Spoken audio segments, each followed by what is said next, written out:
네, 오늘 말씀 보겠습니다. 오늘 말씀 에베소서 4장 11절, 12절 말씀 보겠습니다.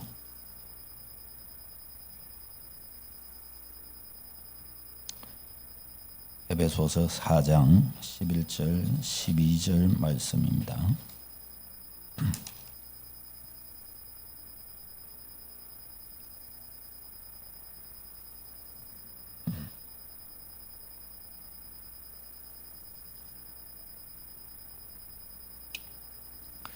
네, 우리 다 같이 읽도록 하겠습니다. 11절, 12절 말씀 시작.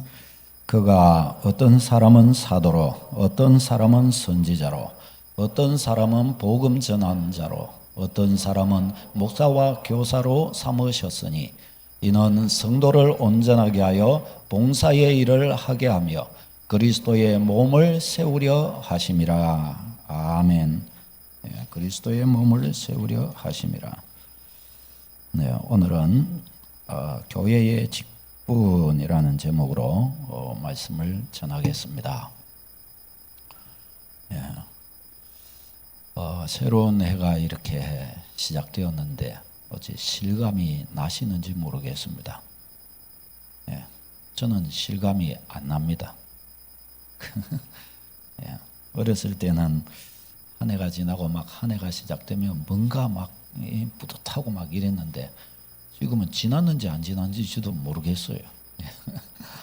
네. 자, 월남 이상재 선생을 아마 들어보셨을 것입니다.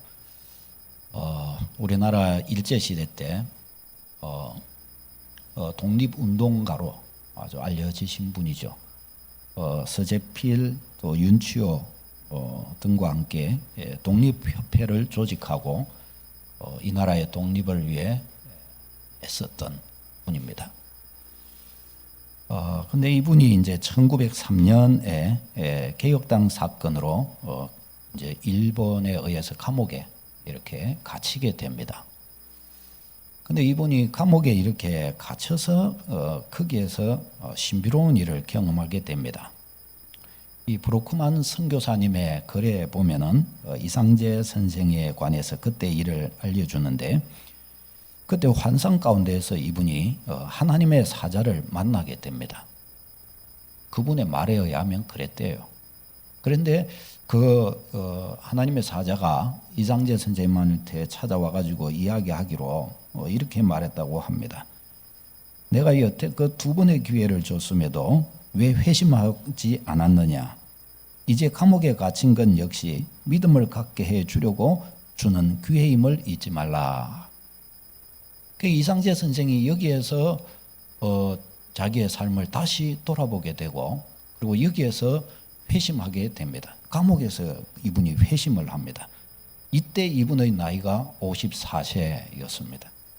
그리고 이분이 이제 거기서 매일마다 새벽마다 일어나서 기도하고 말씀 보고 감옥 생활을 하면서 그렇게 했다고 합니다. 그리고 감옥에서 이렇게 나왔을 때 그때부터 이분은 독립운동을 그대로 하되 독립운동의 노선을 완전히 바꿨다고 합니다.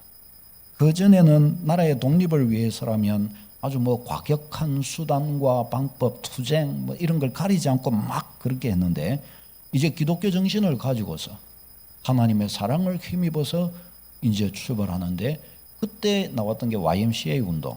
이 YMCA 운동을 중심으로 해서 이분이 이제 독립운동을 이렇게 펼쳐 갔다고 합니다.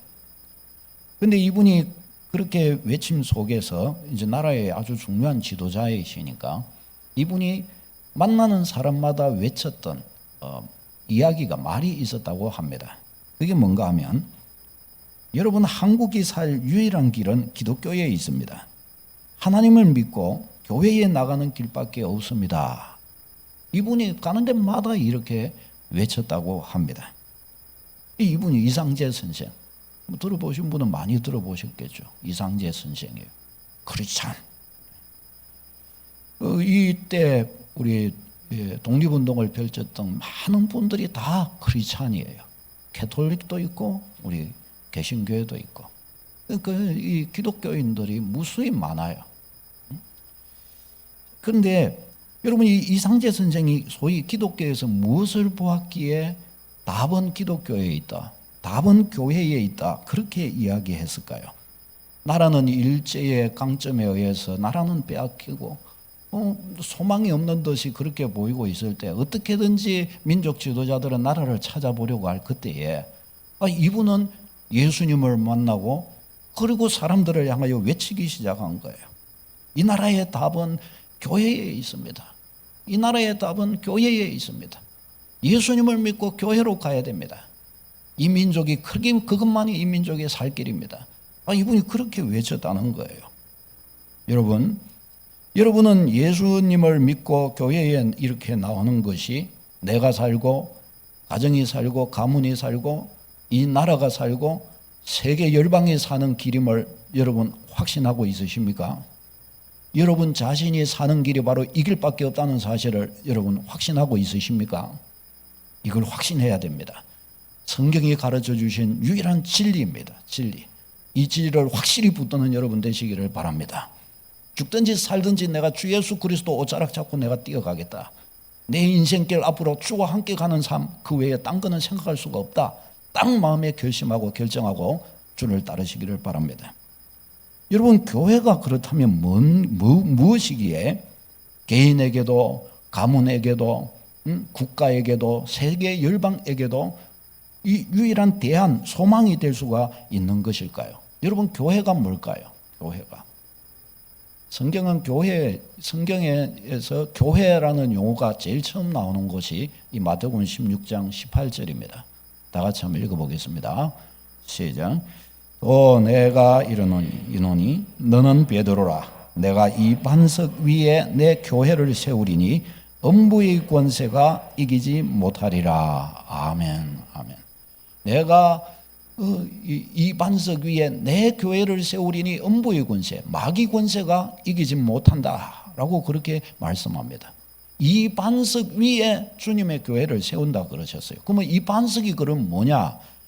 이 말씀 앞에 예수님께서 너희는 나를 누구라 하느냐라고 물으셨어요. 그때 베드로가 대답한 것이 이것입니다. 16장 16절 시작. 시몬 베드로가 대답하여 이르되 주는 그리스도시요 살아계신 하나님의 아들이시니이다. 아멘. 이 베드로가 이 믿음 고백한 거죠. 예수님이 누구시냐? 그리스도, 메시아, 구원자이시요 하나님의 아들, 하나님과 동등되신 분 하나님이십니다. 구원자요 하나님이십니다. 이 고백이에요. 그런데 이 고백을 가지고서 예수님께서 이 반석, 이 신앙 고백을 말하는 거예요. 그 신앙 고백 위에 교회가 세워진다는 거예요. 신앙 고백 위에. 교회는 신앙 고백 공동체입니다. 신앙 고백, 예수 그리스도를 누구라 고백하는가 하는 그 고백 위에 세워진 곳이 교회입니다. 예수님을 누구로 모시느냐? 구원자, 나의 하나님으로 모시는 백성들입니다. 다시 해봅시다. 예수님은 나의 구원자, 나의 하나님. 아멘. 이 고백을 가진 사람, 이와 같이 철떡같이 믿는 사람, 그들이 누구예요? 교회라는 거예요. 교회. 자, 근데 교회를 특별히 좀 은밀하게 이야기할 때 교회는 이 고백을 가진 한 사람을 교회라고 하지는 않습니다. 한 사람은 신자죠. 신자. 믿는 성도, 거룩하게 된 백성이에요. 그런데 두세 사람이 내 이름으로 모인 곳에 신자들의 모임, 신자들의 공동체, 신자들이 모일 때 교회가 되는 것입니다. 그러니까 우리 이 서광교회라고 할 때 이곳은 교회당이고 교회당에 모인 여러분의 백성, 우리 서광교회 쪽을 두고 있는 믿음의 백성들의 공동체가 바로 서광교회라는 겁니다. 교회. 그리고 이 교회가 가시적으로 눈에 보이게 드러나는 제일 명확한 때가 언제냐? 바로 이 공예배 때입니다. 예배 때 하나님의 백성들이 우리 서광교회가 모여서 하나님께 예배 드리는 겁니다. 이 믿음의 예수 그리스도를 누구라고 고백하는 이 고백을 가지고 있는 저와 여러분들이 함께 모여 예배로 가는 거예요. 그러니까 이 시간에 뭐예요? 서광교회는 명확하게 드러나는 것이고 서광교회의 영성, 서광교회의 신앙, 서광교회가 하나님 앞에 어떤 모습으로 드려지느냐가 이 시간에 명확하게 드러나게 되는 것입니다. 예배가 그래 너무 중요한 거예요. 예배가. 이 교회입니다. 교회. 그러면 여러분, 그러면 이 교회의 주인은 그러면 누구실까요? 교회의 주인은 예수님께서 이 반석 위에 다음에 내 교회를 세우리니 라고 그렇게 말씀하셨습니다. 누구십니까? 예수님이시죠. 예수님의 교회라는 것입니다. 예수님의 교회. 교회의 주인이 예수님이시라는 것입니다. 예수님. 여러분, 종이 있을 때 그 종의 주인이 누구인가를 어떻게 알 수 있을까요? 그 종의 주인이 누구인가? 그것을 아는 방법은 어떤 면에서 아무리 말을 해도 딱 한 가지가 있어요. 그게 뭐냐? 그 종이 누구의 말을 듣느냐를 보면 그 종은 누구의 종인가, 누가 그의 주인인가를 알 수가 있습니다. 그러니까 주님의 교회도 마찬가지입니다. 주님의 교회의 주인은 예수 그리스도라고 말씀하십니다. 예수 그리스도를 주인으로 모시는 공동체가 교회입니다. 그러니까 예수님이 주인이시죠. 그런데 말이 예수님을 주인으로 모셨다 이렇게 해도 실제적으로 나의 주인은 누구인 겁니까? 우리의 주인은 누구인 겁니까? 우리가 누구에게 순종하고 있고 누구에게 굴복하는가를 봤을 때 실제적인 그의 주인이 나타나는 겁니다. 나의 주인이 나타나는 겁니다. 내가 내 인생을 살아가면서 나는 어디에 내 삶을 굴복하고 누구에게 내가 순종합니까? 이게 내가 순종하는 그가 나의 주인입니다. 그렇죠? 우리 교회도 마찬가지입니다. 주님의 교회가 교회의 주인이 주님이시라 그랬지만 그러나 우리 교회가 누구에게 순복하는가를 볼 때 교회의 주인이 누구인가가 나타나게 되는 것입니다. 그럼 우리 교회의 주인이 주님이신 것이 정확하려면 우리는 그러면 어떻게 해야 돼요? 정확하게 우리는 어떻게 해야 됩니까? 주님의 말씀, 명령에 순복하는 자 되어야 할 줄로 믿습니다. 우리 주님의 교회 공동체가 주님의 명령에 순종하는 공동체로 서가야 합니다. 이때 교회는 교회되는 거예요. 주님이 세우신 바로 음부의 권세가 이기지 못하는 바로 그 교회로 굳게 나타나게 됩니다. 그러니까 말로써 되는 것이 아니라 우리의 삶이 그와 같이 굴복되어져야 된다는 것입니다. 예수님의 명령하심 앞에 말이죠. 자, 그러면 예수님이 교회를 향하여 하신 명령은 그럼 뭡니까? 예수님이 교회를 세우시 이 교회에게 주신 명령, 이 교회의 사명인데 이 교회의 사명이 결국 교회의 존재 목적이 되는 겁니다. 그렇죠? 교회의 존재 목적, 존재 이유가 있다는 거예요. 그 존재 이유가 뭐냐? 예수님께서 성천하시기 전에 제자들을 남겨놓으시고 초대교회가 생기는 그 현장 앞에서 예수님이 마태복음 28장 19절 20절에 명령을 주셨습니다. 같이 읽겠습니다. 시작.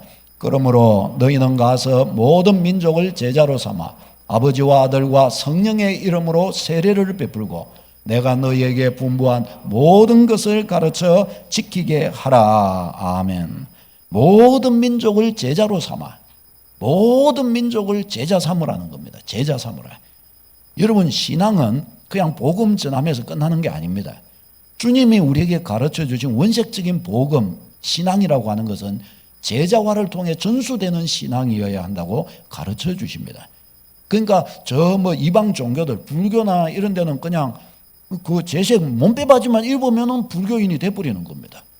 그리고 4월 초파일만 되면은 불교인이고 그때 한번 절에 갔다 오면 평생 자기는 불교인이라고 그렇게 이야기를 합니다. 그런데 우리 하나님을 섬기는 것은 이런 방식으로 안 됩니다. 아무리 교회의 색깔을 가졌든지 아무리 교회를 와봤든지 그것은 외형적인 문제입니다. 하나님은 살아계신 분이시기 때문에 하나님 앞에 진실로 하나님 그분이 예수 그리스도 그분이 자기 삶의 주인이 되셔야 합니다. 그리고 주 예수 그리스도 그분이 주인이시니까 그분의 통제, 그분의 인도하심, 그분의 명령, 그분의 가르치심, 거기에 순복하여 내 삶을 이렇게 나아갈 때 뭐예요? 그게 예수 그리스도의 백성인 거예요. 그래서 제자 삼으라라고 이렇게 말씀하신 겁니다. 제자가 돼야 되는 겁니다. 신앙은 제자화를 통해서 전수되는 겁니다. 신앙은 전수입니다. 도공이 이렇게 그릇을 만드는 이 도공이 이 제자를 한 명 삼아가지고 그에게 이 기술을 가르쳐 주는 것은 이거는 엄청난 이거는 숨은 기술이에요. 그렇죠? 함부로 아무에게나 안 가르쳐 줍니다. 도공이 이 도제가 자기 제자에게 자기의 그 평생의 그 기술을 가르쳐 주는 것처럼 신앙은 내가 만난 하나님, 나를 만나 주신 하나님을 나를 통해서 또 다른 누군가에게로 가르쳐지는 겁니다. 전수되어지는 겁니다. 하나님은 이런 분이셔야. 이렇게 돼야 신앙은 튼실튼실하고 강건해진다는 겁니다. 혼자 딱 떨어져서 내가 나 혼자 그냥 신앙생활하고 나 혼자 그냥 믿음을 알아가고, 여러분 그래가지고서는 그거는 바람에 날려 요동하는 바다 물결 이상 되지를 못해요. 세상을 거슬러가는 생명력 있는 믿음으로 서지를 못하는 겁니다. 제자화 되어서 가야 된다는 거예요. 예수님의 교회를 세우신 목적이 뭐냐?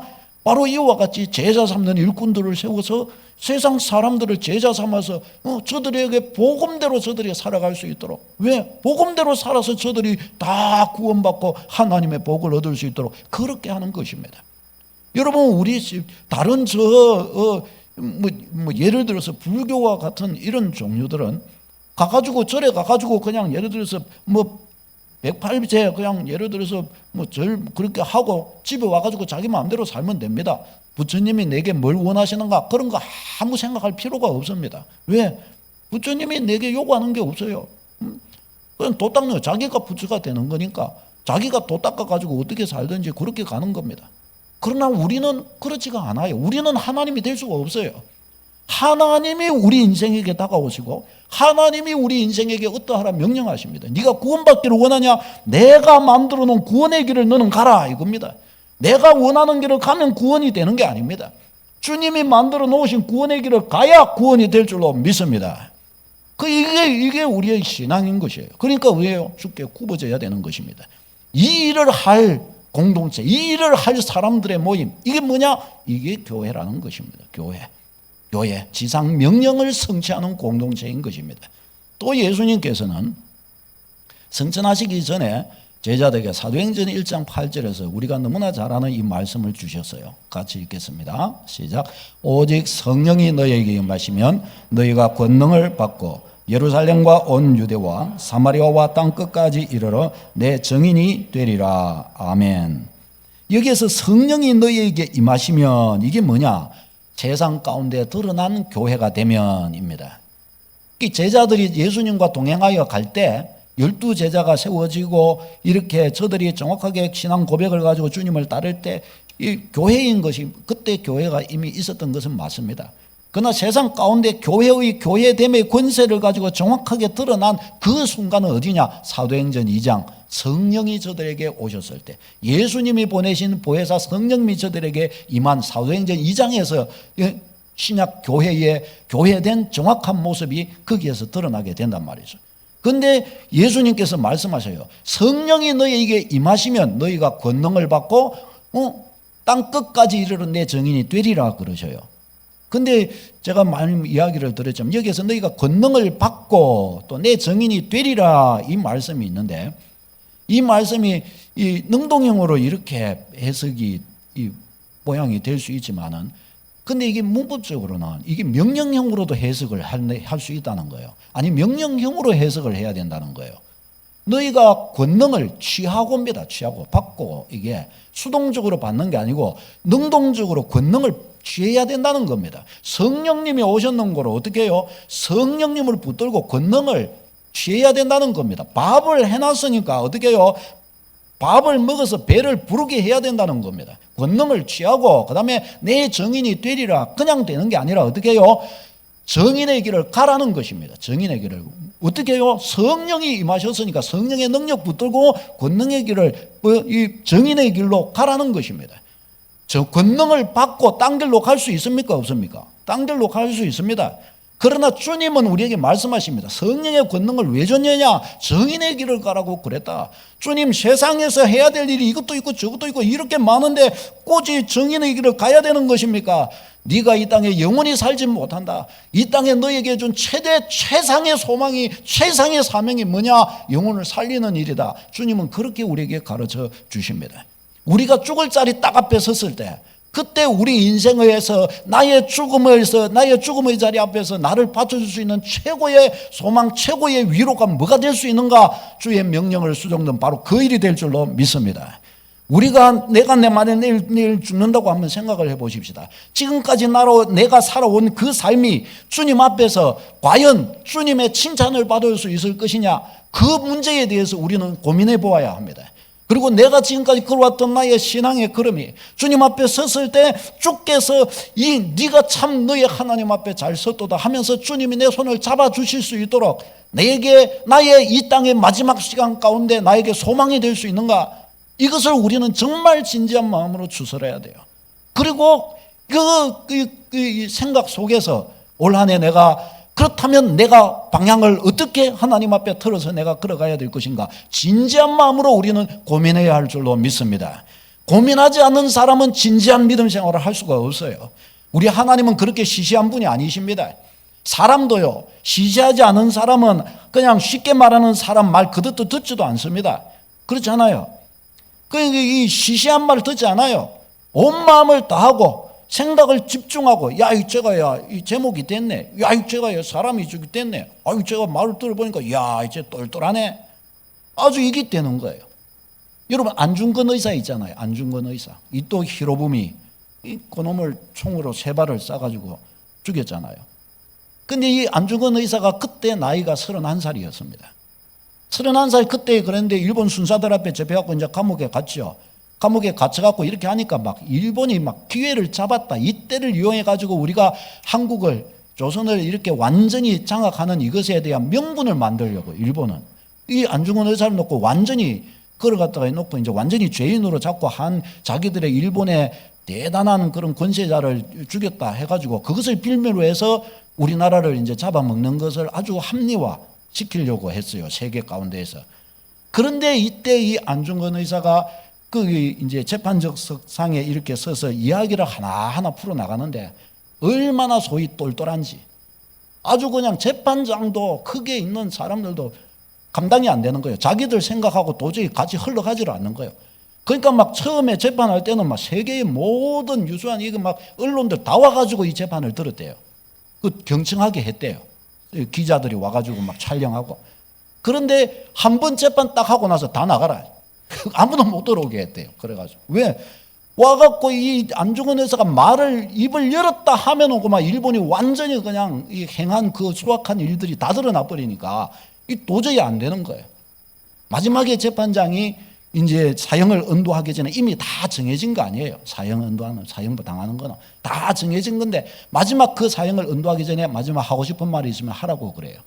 그때 이 안중근 의사가 이야기를 하기 시작하는데 크게 3가지 이야기를 하는데 그 중에 중요한 한 가지가 뭔가 하면 나는 나 개인의 원한을 갖기 위해서 이토 히로부미를 쏴 죽인 것이 아니다. 나는 살인자가 아니다.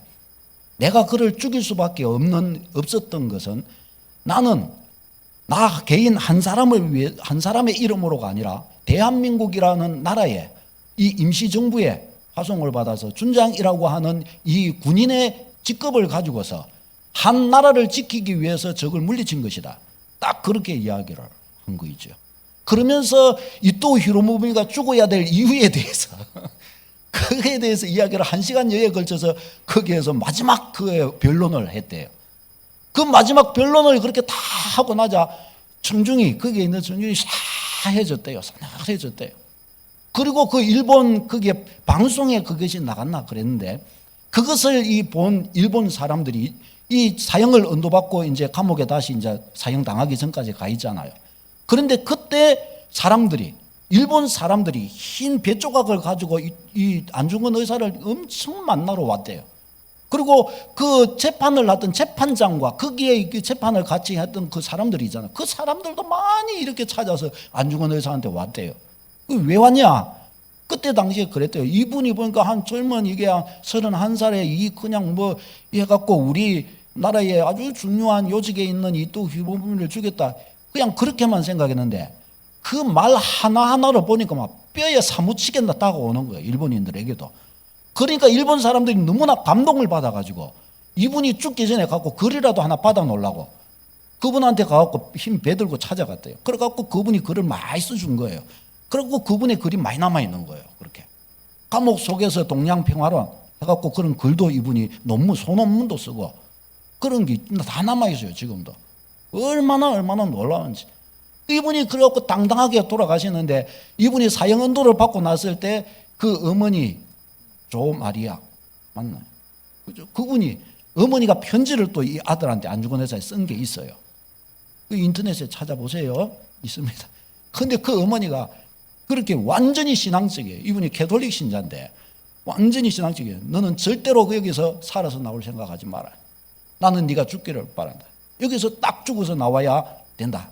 그러면서 어머니가 짧은 문장으로 다 그렇게 적은 거 있죠. 그 어머니도 그때 당시 40대였다고 합니다. 놀랍지 않습니까, 여러분?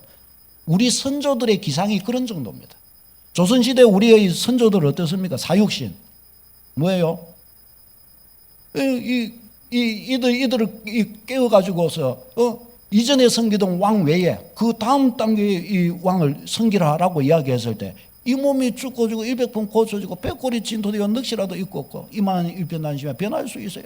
딱 하면서 그냥 고백을 딱 하면서 죽일 테면 죽여라. 이거는 신앙인도 아니에요. 신앙인도 아니에요. 임금 섬기는데 자기 임금 섬기는데 나한테는 내 주인은 한 명밖에 없다 이러면서 딱 사는데 완전히 이건 너무너무 이거는 멋있잖아요. 너무나 멋있잖아요. 그렇게 그쯤 되니까 막 일본 사람들도 막 그렇게 가는 거예요. 일본 사람들도. 사랑하는 여러분, 세상에서 제일 추하고 더럽게 보일 수 있는 존재가 인간입니다. 그러면서도 세상에서 가장 존귀하고 가장 멋지고 가장 아름답게 보일 수 있는 존재가 또한 우리 인간입니다. 그 안에 뭐가 들어있느냐에 따라서 달라지는 거예요. 그릇이, 보석 그릇이 끝이 보석으로 되어 있어야 보석 그릇인가요? 보석을 담으면 보석 그릇이고 아무리 진흙으로 만들어서도 그 안에 보석을 담으면 그게 보석 그릇이고 아무리 보석까지 생겨도 그게 똥을 담으면 똥 그릇에 불과한 것입니다. 그렇지 않습니까, 여러분? 우리 안에 그리스도의 보화가 담기면 보석일 줄로 믿습니다. 이 땅 가운데에는 흙으로 지은 그릇도 있고 보석으로 지은 그릇도 있다고 그랬어요. 하나님 앞에 우리 자신을 잘 다듬고 복음의 은혜를 우리 안에 잘 간직하고 세우면 하나님이 쓰시기에 좋은 귀한 그릇이 되어 나타나게 될 것이라고 주님은 말씀하셨습니다. 올 한 해 나아가면서 우리가 아름다운 값비싼 그런 그릇으로 세워지는 축복이 있기를 바랍니다. 교회를 향한 주님의 명령이 뭐냐? 교회를 왜 세우셨느냐? 복음을 손에 쥐어주신 거예요. 복음에 사는 감당하라. 이렇게 주님은 말씀을 하셨습니다. 여러분, 만일에 우리가 복음의 사명을 우리의 이 교회의 교회된 이 사명을 상실하게 되면 어떻게 될까요? 마태복음 5장 13절요. 시작. 너희는 세상의 소금이니 소금이 만일 그 맛을 잃으면 무엇으로 짜게 하리요? 후에는 아무 쓸데없어 다만 밖에 버려져 사람에게 밟힐 뿐이니라. 아멘. 너희는 세상의 소금이라 그러셨어요. 교회가 세상의 소금입니다. 근데 소금이 그 맛을 잃으면 어떻게 해요? 소금이 맛을 잃으면 쓸 데가 없어요. 소금이 맛을 잃으면. 소금이 짠맛인데 짠맛을 잃으면 소금 그거 어디에 쓰겠습니까? 아무 데도 쓸 데가 없어요. 그래 밖에 버려지고 만다는 것입니다.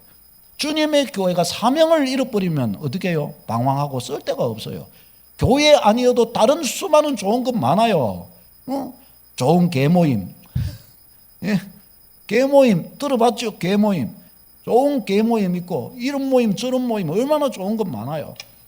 그러나 교회가 사명을 붙들 때 이 사명을 대신 감당해 줄 수 있는 어떤 공동체도 없어요.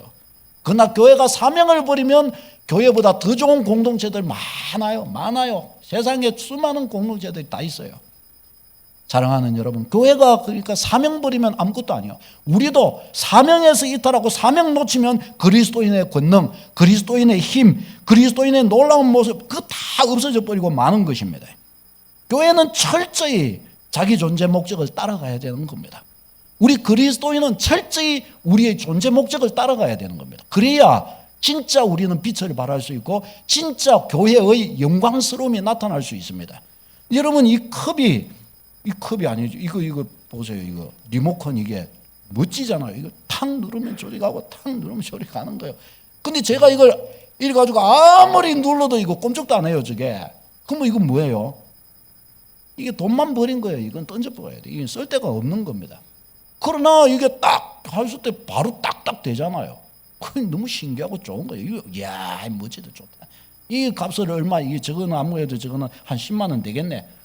뭐 딱 그렇게 해도, 이거 뭐 저 정도 가격이면 됐다. 이게 되는 겁니다. 그러나 이 본래의 기능을 잃어버리면 어떻게 해요? 100원도 안 주고, 100원 주고 살 이유도 없어요. 쓰레기밖에 될 게 없는 것입니다. 우리가 똑같다는 사실을 우리는 잊지 말아야 됩니다. 우리의 사명, 우리가 찾아야 돼요. 우리의 사명을 찾아야 우리는 영광스러워지게 됩니다. 우리가 우리의 사명 앞에 서야 복음의 능력이 나타나기 시작해요. 우리가 우리의 사명 앞에 설 때 이상하게 삶의 기쁨이 있고 은혜도 있고 행복이 넘치게 되고 뭔가가 이상하게 나를 받쳐주는 것을 알게 됩니다. 그러니까 다른 것 가지고 나를 받치려고 하면 안 되는 거예요. 안 되는 거예요. 이게 비밀입니다. 이게 비밀이에요. 여러분, 공기를 마시면 왜 사는지 아세요? 공기를 먹으면 배가 부릅니까? 안 부릅니까? 배도 안 부른데 왜 맨날 드시세요? 이걸 왜 맨날 드시는 겁니까? 이게 보이지도 않고 이거 하는 것들을 왜 맨날 마셔요? 배도 안 부른데. 그런데 이걸 먹어야 어떻게 해요? 생명이 유지가 되는 거예요. 생명이 유지가 돼요. 희한하잖아요. 이게 놀랍잖아요. 예수 그리스도의 복음이 그러한 거예요. 거기 아이고 예수 믿는 거 이게 뭐고 저 사명 감당한다는 거 저게 내가 지금 할 일이 얼마나 많은데 얼마나 내가 지금 삶의 천지백갈인데 내가 이거 뭐 복음 들고 내가 지금 있을 때냐. 여유 있는 사람이나 복음 들고 살고 나는 지금 내 다른 거에 내 지금 바쁘다. 여러분 진짜 그런 것입니까? 주님이 우리에게 가르쳐 주신 이 삶의 능력이라는 것은 우리 인생의 목적은 그 방향이 아닙니다. 여러분, 우리의 삶의 중심을 장악해야 될 이가 누구냐? 예수 그리스도인 줄로 믿습니다. 예수의 복음을 우리에게 주셨다는 거예요. 내가 살아가는 이유, 복음을 통하여 하나님의 영광을 드러내는 삶인 것입니다. 이와 같이 걸어갈 때 복음 앞에 서고 복음 안에 우리가 서 나아갈 때 어떻게 해요? 복음이 우리를 받쳐주신다는 거예요. 복음이. 이게 신비라는 거예요. 이게 신비. 이게 하나님의 신비요. 이게 하나님이 오죽했으면 만세와 만대로부터 감추온 이 복음의 예수 그리스도의 비밀을 우리에게 나타내셨겠느냐고 성경은 그러십니다. 하나님이 오죽하셨으면 독생자를 아낌없이 주셔서 우리에게 이 복음을 완성시켜 주셨겠습니까? 복음이 그와 같이 인생 모두의 답이 되기 때문에 그런 줄로 믿습니다. 나는 예수님께만 붙었고 나는 예수 그리스도만 나타내고 나는 하나님을 기쁘시게만 하는 일에 나는 내 인생을 쏟고 나아갔는데 이상하게 내 삶은 왜 이렇게 행복하지? 내 삶은 왜 이렇게 기쁘지? 왜 이렇게 즐겁지? 여러분, 내가 평생을 수고하여 노력해서 이룬 그 일보다 하나님이 0.1초 동안 나를 축복하시면서 하신 것으로 이룬 일이 더 놀랍게 될 수 있는 줄로 믿습니다. 여러분, 이 사실을 기억하시기를 바랍니다. 내가 평생을 통해서 소중하다고 여기며 쌓아왔던 그것이 하나님 보시기에는 쓰레기에 불과할 수 있다는 사실을 알아야 합니다. 사랑하는 여러분, 하나님 앞에서 서야 합니다. 하나님 앞에 우리가 어떠한 백성으로 나아가기를 힘써야 합니다. 여러분, 지금 우리 시대는요, 교회가 사명을 잃어버린 시대입니다. 성도가 길을 방황해 성도의 길을 잃어버린 시대입니다. 성도가 어떤 길을 가야 되느냐, 성도가 어떻게 살아야 되느냐, 그걸 잃어버린 시대가 바로 우리 시대입니다. 여러분, 그래서 우리는 은혜 받았다 하고 예수 그리스도를 향한 이 신앙 고백을 가지고 있지만은, 그러나 하나님을 위하여 사는 데는, 예수 그리스도를 위하여 사는 데서는 상당히 망설이는 것이 많아요. 지금까지 온 기독교 역사, 이렇게 우리나라의 기독교 역사 가운데에서 하나님을 위하여 살아가는데 이렇게 망설이는 시대가 없었어요. 물불을 가리지 않고 이상재 선생 보세요. 54살에 예수님을 영접했는데 벌써 그때부터 자꾸 교회가 답이다, 딱 그 답부터 내리잖아요. 벌써 그것부터 벌써 가지고 있잖아요. 여러분, 이게 다른 것이에요. 오늘날 우리 하나님의 백성들이 하나님의 명령을 버렸습니다. 그러니 하나님을 위하여 사는데 망설여요. 지난해에도 그랬는데 올해도 이야기를 드린 거죠. 우리 고신대학교에 신학과 있잖아요. 계속 미달이에요. 미달. 이제 미달입니다. 누구나 온다 그러면 받아준대요. 그러나 믿음 없으면 가면 안 됩니다. 고신대학교 신학과. 고신대학원 그러면 저기는 어떨까요? 저기도 지금 얼마 전에 제가 들은 게 60%인가 그 정도밖에 그게 안 들어온대요. 난 이거 들어올 때. 이번에 우리 여기 동부노회에서 우리 교회가 속한 동부노회, 고진 동부노회, 여기에서 신학생이 한 번도 안 나온 것은 처음이래요. 한 명도 안 나왔어요. 그 앞으로는 아마 더 그럴 겁니다. 그러니까 주님의 교회 일꾼 되기를 사모하는 사람들이 이제 없어지고 있어요. 지금은요, 우리 장로님들, 목회자들 지금은 70이 은퇴입니다. 만 70이 은퇴예요. 근데 이게 이제 지금은 자꾸 올라가고 있어요. 올라가려고, 지난해에도 그번에도 총회에서 그게 안건이 상정됐다고 그래요. 왜 그러냐? 사람이 이제 없는 거예요. 이제 우리 장로님들 은퇴하시면 그 뒷장로 될 사람이 없는 거예요. 없어요. 완전 헌신되는 사람이 없는 겁니다. 그 자리를 채워줄 사람이 없는 거예요. 우리 이 어르신들 여기 지금 다 이리 계시지만 우리 뭐 다 알고 계시죠. 우리 교회의 어르신들, 제가 처음 우리 교회 왔을 때에도 어르신들 매일마다 어르신들 교회에서 왔다 갔다 하시고 저녁에는 다 저기 교회 저 뒷방에서 주무시고 그리고 새벽 예배 드리고 집에 가시고 저 아시는 대로 저 화명동에 계신 분도 할머니도 와가지고 매일 새벽 예배를 드리고 뭐 연세가 있으니까 다른 할 일이 뭐 없었기도 하고 저녁에 와가지고 놀면서 주무시고 새벽부터 와서 기도하시고 또 아침 딱 드리고 나면 놈놈하게 딱 버스 타고 딱 집에 가시고 또 막 밤 딱 집에서 또 청소도 해놓고 손주도 또 보고 이래 하시다가 저녁 되면은 또 거기서 이까지 또 그러셨잖아요. 그렇게 하셨잖아요. 그리 딱 하시고 우리 이야기를 들으니까 우리 구두영 권사님, 우리 박말순 권사님도 이제 요양원 계시고 우리 뭐 다 우리 그것이잖아요. 우리 이춘자 권사님 뭐 다 있으시고 옛날 우리 교회가 옛날에 이 밥하고 이리 그거 할 때에도 그때는 가스나 뭐 전기 이런 게 안 돼 가지고 그때는 나무 갖고 불 때 가지고 밥하고 그거 드셨다고 그러대요. 그 정도 시대를 지난 교회 아닙니까? 근데 수련회를 하고 이래도 뭐 거기 뭐 밥해 먹을 장치도 없고 이러니까 솥단지 울려 메고 나무 해가지고 나무 울러 메고 그렇게 해가지고 걸어서도 가고 차 타고 그 나무 차에 싣고 그래갖고 버스도 그렇게도 다녔다는 거예요. 그렇게 쫓아다니셨다는 거예요. 그래가지고 신앙생활하고 그렇게 수고하고 애쓰고서도 그래도 감사하고 기뻐가지고 막 또 그러고 우리 윤태원 장로님 일전에 저 머리 자꾸 깎아주시면서 늘 하셨던 이야기가 목사님 우리는 젊었을 때 집이 교회였어요. 집에 들어가서 자본 적 1년 365일에 집에 들어가서 자본 적이 손가락에 몇 번 안 된다고. 다 어디 잤냐? 예배당에서 다 주무셨대요. 예배당에서. 아유, 저도 그거 소리가 막 숙연해지는 거죠. 숙연해지는 거. 저는 맨날 집에서 자는데. 저는 맨날 우리 어르신들이 그렇게 신앙으로 잡았는데 그런데 그 자리를 대신 채워줄 사람이 없어요. 그 자리를. 지금은 그 자리를 대신 채워줄 사람이 없어요. 시대가 바뀌고 세월이 바뀌어도 주님은 그 신앙 그걸 그대로 주님은 기뻐해 주실 건데 그런데 그 모습으로 주님을 섬겨줄 사람이 지금은 나타나지를 않아요. 우리의 시대는 그런 시대예요. 여러분이 그 자리 차지하는 축복이 있기를 바랍니다. 한번 오늘 기도해 한번 해보세요. 오늘 이 말씀 끝나고 나면 기도 한번 해보세요. 하나님 내가 바로 그 자리에서 내가 가면 안 돼. 그 자리 내가 차지하면 안 될까요? 하나님 한번 기도해 보세요. 어떤 응답이 올지 모르겠어요. 하나님 내가 그 자리에 서보면 안 될까요? 여러분 지금 우리의 시대는 너무너무 무서운 시대입니다. 아모스 8장 11절 이 시대가 도래했습니다. 같이 읽겠습니다. 시작. 보라 날이 이를지라 내가 기근을 땅에 보내리니 양식이 없어 주림이 아니요 물이 없어 가람이 아니요 여호와의 말씀을 듣지 못한 기갈이라. 아멘. 기근이 온다는 기근이. 근데 이 기근이라는 것은 양식이 없는 기근이 아니라는 거예요. 영적인 기근이라는 거예요. 영적인 기근. 하나님의 말씀은 홍수처럼 이렇게 많지만은 그러나 하나님의 말씀이 내게 올 때까지는 말씀인데 나를 관통하면 말씀이 아니에요. 이런 시대가 지금 우리의 시대예요. 이 말씀은 힘이 되지 못하고 능력도 되지를 못하고 있는 것입니다.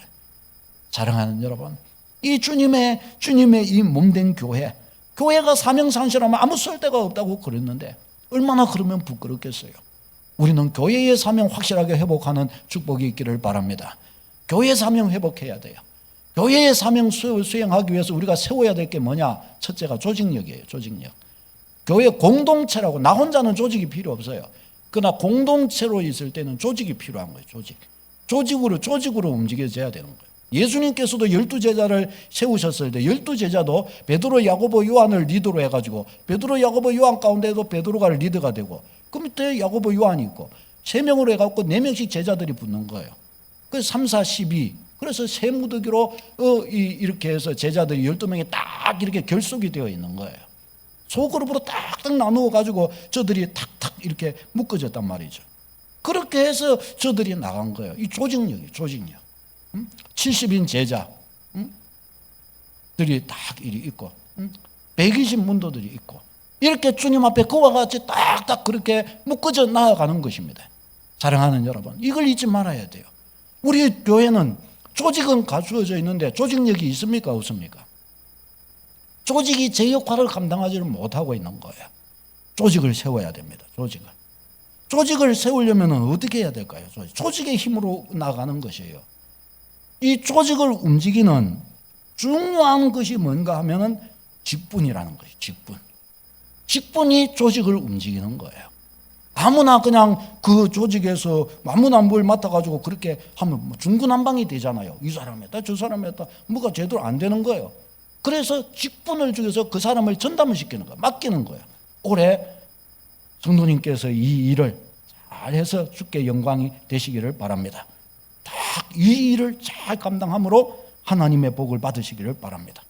이 일을 잘 감당해서 주께 칭찬을 받으시기를 바랍니다. 아름다운 사람으로 다듬어지시기를 바랍니다. 딱 그와 같이 되는 거예요. 이 직분이 직분.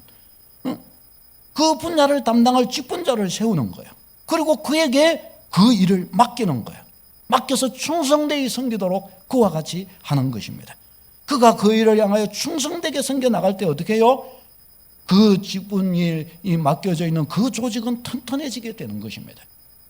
그러니까 주님의 교회가 건강해지는 것은 이 교회를 이루고 있는 공동체를 이루고 있는 조직, 그 조직의 힘이 좋아야 되는 것이에요. 조직의 힘이 좋아야 되는 거예요. 우리는 조직에 몸담고 있는 사람들임을 잊지 말아야 됩니다. 칼과 창의 조직이 아니라 예수 그리스도 피의 조직에 우리는 몸담고 있는 거예요, 여러분. 아멘입니까? 예수 그리스도의 몸의 조직에 몸을 담고 있는 거예요. 여러분, 우리 저 인체의 몸도 한번 보세요. 우리의 몸이, 이 몸이 우리가 건강하게 우리가 서 있으면 어떻게 해요? 몸의 각 기관들, 이 세포부터 시작해가지고 세포들이 모여가지고 기관을 이루어 가기까지 이 기관들이 탁탁 자기 자리에 붙어갖고 우리 몸 전체를 이렇게 이루잖아요. 여기에서 각 조직들 갖고 있는 각 세포들, 각 기관들이 제 역할을 제대로 감당할 때 어떻게 해요? 몸은 건강한 거예요. 건강해서 뭐든지 이렇게 일을 할 수가 있는 것입니다. 그런데 만일에 이 몸이 이와 같이 이렇게 있는데 하나라도 몸의 각 기관 중에 하나라도 정지 딱 해버렸다. 움직이지를 않는다. 그럼 어떡할까요? 그러면 몸은 이상이 생겨서 뭘 똑바로 못하게 되는 것입니다. 예를 들어 중요한 장기, 심장이 딱 멎어버렸다. 네가 한 1분만 좀 쉬다 해라. 딱 쉬었다. 그럼 어떻게 해요? 난리 납니다. 막 와갖고 막 펌핑하고 막 중리산이하고 5분 지나면 이제 끝나버리는 겁니다. 이제 안 되는 거예요. 안 되는 거예요. 그렇잖아요. 간, 하루만 쉴까? 벌써 천국에 가셨습니다.